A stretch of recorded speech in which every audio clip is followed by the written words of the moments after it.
السلام علیکم ورحمۃ اللہ وبرکاتہ۔ نماز کی مسائل پہ ہمارے لیکچرز چل رہے ہیں۔ آج ہم پڑھیں گے خواتین کی نماز۔ عورت کا مسجد کی بجائے اپنے گھر کے گوشے تنہائی میں نماز ادا کرنا افضل ہے۔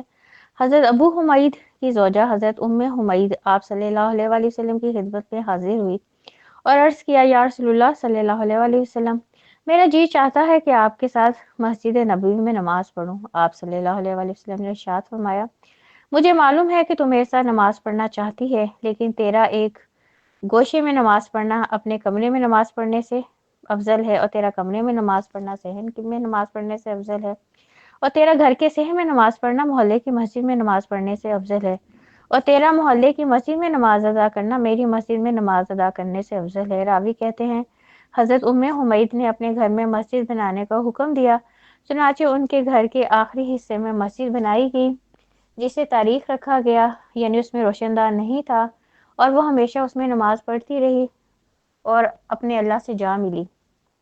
یہ احمد کی حدیث ہے۔ اب اس حدیث سے کیا بات پتہ چلتی ہے؟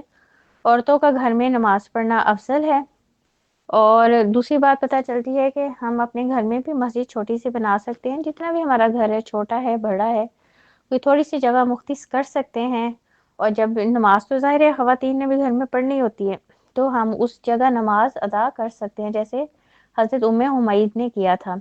شرعی احکام کی پابندی کرتے ہوئے خواتین نماز کے لیے مسجد میں جانا چاہیں تو انہیں منع نہیں کرنا چاہیے۔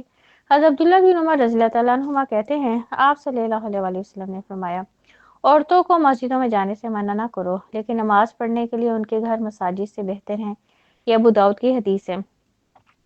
تو اس حدیث سے پتہ چلتا ہے، اگر عورت مسجد جانا چاہتی ہے، دیکھیں ڈیلی تو وہ نہیں جاتی، نہ ہی کہیں پاکستان میں اس کا انتظام ہے، ہاں جمعہ کی نماز کے لیے جا سکتی ہے۔ اکثر جو ہے شہروں میں خواتین کے لیے جمعے کا انتظام ہوتا ہے، اور خواتین کے داخل ہونے کی مسجد میں جگہ بھی الگ ہوتی ہے۔ تراویح پڑھنے کے لیے خواتین جا سکتی ہیں۔ اگر عورتیں جو ہے پردے کا اہتمام کرتی ہیں اور فتنے کا باعث نہیں بنتی، تو وہ جمعہ پڑھنے بھی جا سکتی ہیں، اور جو ہے تراویح پڑھنے کے لیے بھی جا سکتی ہیں، عید کی نماز پڑھنے کے لیے بھی جا سکتی ہیں۔ عورتوں کو دن کے اوقات میں مسجد آنے سے گریز کرنا چاہیے۔ حضرت عبداللہ بن عمر رضی اللہ تعالیٰ عنہما کہتے ہیں، آپ صلی اللہ علیہ وآلہ وسلم نے فرمایا، عورتوں کو رات کے وقت مساجد میں آنے کی اجازت دو۔ ظاہر دن کے ٹائم عورتیں پھر بھی پردہ بھی کیوں نظر آتی ہیں، رات کی تاریکی میں آپ کو پتہ اتنا پتہ نہیں چلتا، اس لیے اللہ کے نبی نے کہا اگر وہ آنا چاہیں تو وہ انہیں آنے دو۔ مسجد الحرام اور مسجد نبوی دونوں جگہ ایسی ہیں جہاں ظاہر عمرہ کرنے لوگ جاتے ہیں، حج کرنے جاتے ہیں، تو وہاں خواتین بھی نماز ادا کرتی ہیں۔ مسجد نبوی میں تو عورتوں کا سیکشن مردوں سے الگ ہے۔ مسجد الحرام میں آپ کو پتہ ہے اکٹھے ہی ہوتے ہیں، ہاں اتنا ہے مطاف میں بھی مرد آگے ہوتے ہیں، خواتین کے لیے انہوں نے پیچھے ایک تھوڑی سی جگہ جو ہے مختص کی ہوتی ہے، اور جو برآمدے بھی ہوتے ہیں مسجد الحرام میں، عورتوں کے الگ بیٹھنے کی جگہ ہوتی ہے، مردوں کے الگ بیٹھنے کی جگہ ہوتی ہے۔ عورتوں کو خوشبو لگا کے مسجد نہیں جانا چاہیے۔ کسی عورت نے خوشبو لگائی ہو تو مسجد جانے سے پہلے دھو لینا چاہیے۔ حضرت ابو ہریرہ رضی اللہ تعالیٰ عنہ نے ایک عورت کو خوشبو لگا کر مسجد جاتے دیکھا تو پوچھا، اے اللہ کی بندی کہاں جا رہی ہو؟ عورت نے جواب دیا، مسجد میں۔ حضرت ابو ہریرہ نے فرمایا، کیا اس مقصد کے لیے تو نے عطر لگایا؟ عورت نے جواب دیا، جی ہاں۔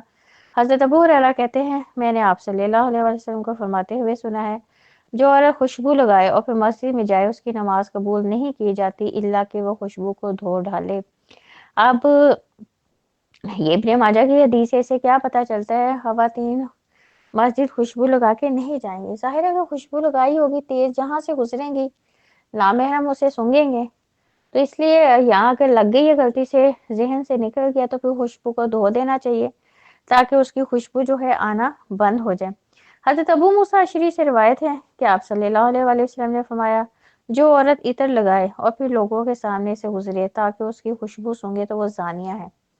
یہ ابو داؤد کی حدیث ہے، دیکھیں کتنی بڑی وعید سنائی ہے۔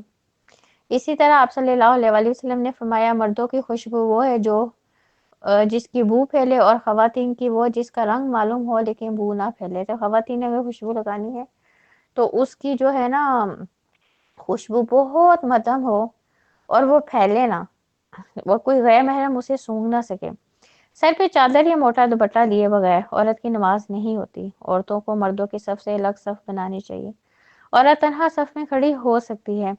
عورتوں کی سب سے اچھی صف پچھلی ہے اور سب سے بری صف پہلی مردوں سے متصل ہے۔ حضرت ابو ہریرہ رضی اللہ تعالیٰ عنہ کہتے ہیں کہ آپ صلی اللہ علیہ وآلہ وسلم نے فرمایا، عورتوں کی بہترین صف سب سے آخری اور بدترین صف پہلی یعنی مردوں سے متصل ہے، اور مردوں کی بہترین صف پہلی اور بدترین آخری یعنی عورتوں سے متصل ہے۔ اب مطاف میں بھی عورتیں اس طرح نہیں کر سکتی جو وہ پہلی صف میں کھڑی ہو جائیں، عورتیں وہیں کھڑی ہو کے نماز پڑھیں گی جو ان کے لیے مخصوص کی گئی ہے، وہ مردوں کے ساتھ یعنی کہ میاں بیوی بھی ایک ساتھ کھڑے ہو کے نماز نہیں پڑھ سکتے۔ امام کو اس کی غلطی سے آگاہ کرنے کے لیے مردوں کو سبحان اللہ اور عورتوں کو تالی بجانی چاہیے۔ عورتوں کا اذان دینا سنت سے ثابت نہیں۔ عورت کو امامت کروا سکتی ہے۔ عورت کو امامت کراتے وقت پہلی صف کے اندر وسط میں کھڑا ہونا چاہیے۔ میاں بیوی بھی ایک صف میں نماز ادا نہیں کر سکتے۔ حضرت عبداللہ بن عباس رضی اللہ تعالیٰ عنہما سے روایت ہے کہ میں نے آپ صلی اللہ علیہ وآلہ وسلم کے ساتھ نماز پڑھی۔ حضرت عائشہ نے ہمارے پیچھے باجماعت نفل نماز ادا کی، جبکہ میں آپ صلی اللہ علیہ وآلہ وسلم کے پہلو میں کھڑا ہو کر آپ کے ساتھ نماز پڑھتا جاتا تھا۔ یہ نسائی کی حدیث ہے۔ تو اگر میاں بیوی دونوں نے بھی نماز پڑھنی ہے نفل تو مرد آگے کھڑا ہوگا، عورت پیچھے کھڑی ہوگی۔ مذکورہ احکام کے علاوہ مرد و عورت کی نماز میں کوئی فرق نہیں۔ حضرت مالک بن حویرث رضی اللہ تعالیٰ عنہ سے روایت ہے کہ آپ صلی اللہ علیہ وآلہ وسلم نے فرمایا، تم سب مرد و عورتیں اسی طرح نماز پڑھو جس طرح مجھے پڑھتے دیکھو۔ ہمارے پاکستان میں نیا ہی رول ہے جی، عورتوں کی نماز اور طرح ہے، مردوں کی عورتیں اس طرح بیٹھیں گی، مرد اس طرح۔ اللہ کے نبی نے کہہ دیا، بخاری کی حدیث ہے کہ عورت اور مرد کی نماز میں کوئی فرق نہیں۔ دیکھیں رکعت ایک جیسی، رکوع ایک جیسے، سجدہ ایک جیسا، نماز کا وقت ایک جیسا، تو پھر کچھ چیزیں خود ساختہ ہم نے کر دی ہے جی، عورت یوں بیٹھے گی مرد یوں بیٹھے گا، یہ ساری خود ساختہ باتیں ہیں، حدیث سے ثابت نہیں ہیں۔ حضرت انس رضی اللہ تعالیٰ عنہ کہتے ہیں آپ صلی اللہ علیہ وآلہ وسلم نے فرمایا، سجدہ اطمینان سے کرو، اور تم میں سے کوئی بھی مرد ہو یا عورت سجدے میں اپنے بازو کتے کی طرح نہ بچھائیے۔ بخاری اور مسلم کی حدیث ہے۔ تو جب بھی ہم نے سجدہ کرنا ہے تو ہمارے ہاتھ بس جو ہے زمین پر ہوں گے، کوہنیاں ہماری اٹھی ہوئی ہوں گی۔ حضرت ام درداء نماز میں مردوں کی طرح بیٹھتی تھی اور وہ فقیہ خاتون تھی، یہ بخاری کی حدیث ہے۔ حضرت ابراہیم رحم اللہ امام ابو حنیفہ کے استاد فرماتے ہیں، عورت اسی طرح نماز پڑھے جس طرح مرد پڑھتا ہے۔ مستحاضہ کو ایام حیض گزرنے پر غسل کر کے ہر نماز کے لیے نیا وضو کرنا چاہیے۔ حائضہ کے لیے حیض کے دنوں کی قضا نہیں۔ عورتوں پہ نماز جمعہ واجب نہیں۔ شرعی احکام کی پابندی کرتے ہوئے خواتین نماز عید کے لیے مسجد یا میدان میں اگر جانا چاہیں تو جا سکتی ہیں۔ تہجد گزار خواتین کی فضیلت بھی ویسی ہی ہے جیسے مردوں کی ہے۔ تو اس لیکچر سے ہم نے کیا سیکھا کہ عورتوں مردوں کی نماز میں کوئی فرق نہیں ہے۔ اگر کسی عورت کو اپرچونٹی ملتی ہے جمعہ پڑھنے کی، نماز تراویح پڑھنے کی، اور وہ فتنے کا باعث نہیں بن رہی تو وہ مسجد جا سکتی ہے۔ البتہ ہمارے یہاں کچھ لوگ کہتے ہیں نہیں یہ تو بڑا غلط ہو گیا، عورت مسجد کیسے جا سکتی ہے؟ اللہ کے نبی نے کہا نہیں روکنا چاہیے۔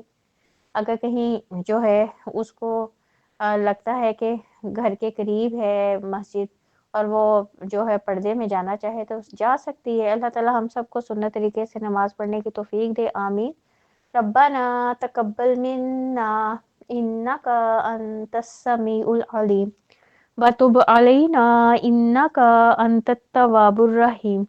سبحان ربک رب العزت عما یصفون وسلام علی المرسلین والحمد للہ رب العالمین۔ السلام علیکم ورحمۃ اللہ وبرکاتہ۔